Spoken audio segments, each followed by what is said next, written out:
video, we're going to illustrate the derivation of some equations which are helpful for adiabatic ideal gas processes. As always, on the ideal gas law as shown in the upper right, we have energy equals energy in the forms of absolute pressure times volume equals energy in terms of internal kinetic energy of atoms or molecules in the ideal gas being the number of moles of the gas times R, the universal gas constant, times T, the absolute temperature. When dealing with ideal gases, it's always helpful to draw the left side of that energy term, pressure and volume, as a PV energy state diagram, the x-axis being the volume of the gas, y-axis being the absolute pressure of the gas. I always recommend drawing these curves of constant internal kinetic energy of the atoms or molecules, also known as isothermal curves, which are equivalent to the right side of the ideal gas law equation, with curves at farther distance from the origin at higher internal kinetic energy. As we discussed in the previous video, adiabatic ideal gas processes are processes in which there is no energy in the form of heat, which is transferred between the system, being the ideal gas, and the surroundings, and is equivalent to isentropic or constant entropy curves. Therefore, on the PV energy state diagram, I'm showing lines of constant entropy. In the process shown, we're following along one of these magenta colored curves, with the initial state being at pressure initial and volume initial, that magenta point. Then along the adiabatic or isentropic compression, at every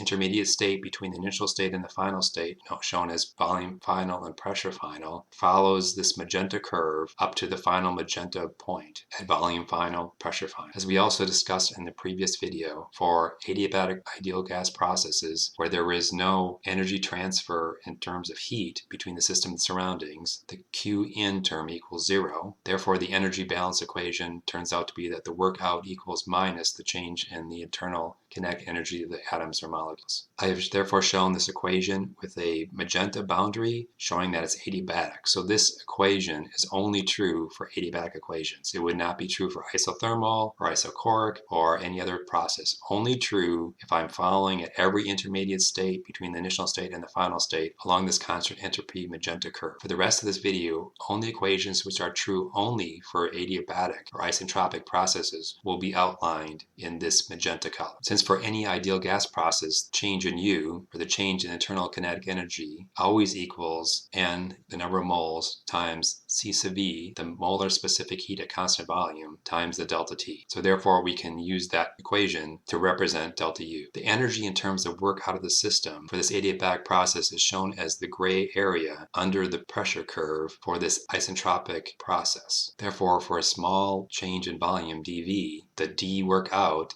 equals pressure times the dV. And during this dV change, there's a change in temperature, dt, and the change in energy in terms of internal thermokinetic energy during this infinitesimally small step, dV equals minus n C sub V dt. And again, this equation is shown as only true for an adiabatic process. We know at any state in any ideal gas process, the ideal gas law always holds true, and we can rearrange the ideal gas law to solve for P. Substituting now in the d work out equation for P, we end up with this relationship. We see that both sides of the equation have N, the number of moles, so we can cancel that out. We can rearrange the equation so that all the left side terms have the volume terms and all the right side terms with equal sign have the temperature terms. And on the left side, we can integrate this from the initial volume to the final volume. And on the right side of the equal sign, we can also integrate it from the initial temperature to the final temperature. And now solving for the definite integrals, on the left side, we have the integral dV over V from the initial volume to the final volume. Well, that equals the natural log of the final volume over the initial volume. And on the right side of the equal sign, we have the definite integral of dt over t, and that equals the natural log of tf over t initial. We know there's a special relationship between E, Euler's number, and natural logs. Therefore, we can take Euler's number E and raise E to the values on each of the right and left side as shown. And using the mathematical relationship for the product of exponents as shown in the black square, we can rewrite our equation. And knowing that Euler's number with an exponent natural log of x equals x, we get the equation in a new form.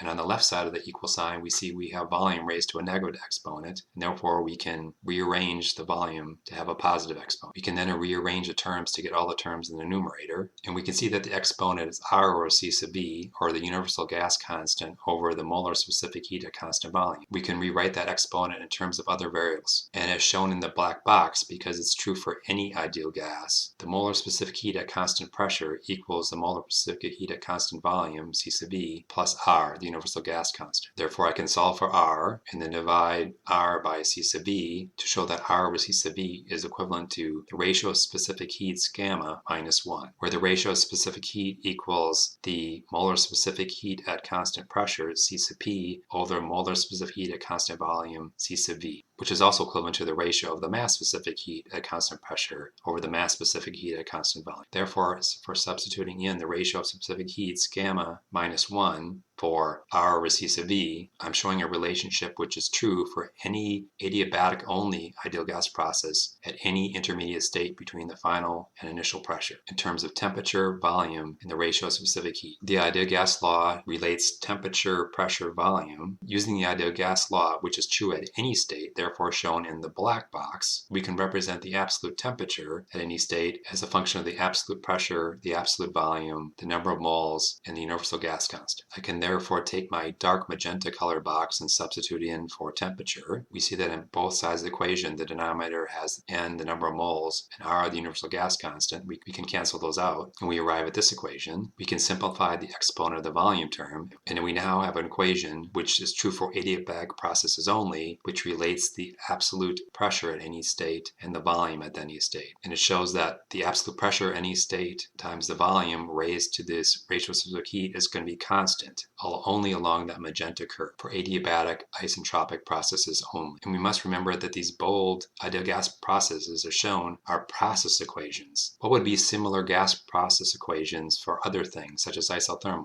Well, we know for the ideal gas law, PV equals nRT, for isothermal, temperature is constant, and therefore for isothermal processes only, the absolute pressure times the volume is always constant, as shown. For isobaric processes only, processes which occur at constant pressure, we know always that the pressure is constant. And for isochoric processes only, those are processes in which there's constant volume, we know the volume is always constant, since any number raised to the exponent of 0 is 1.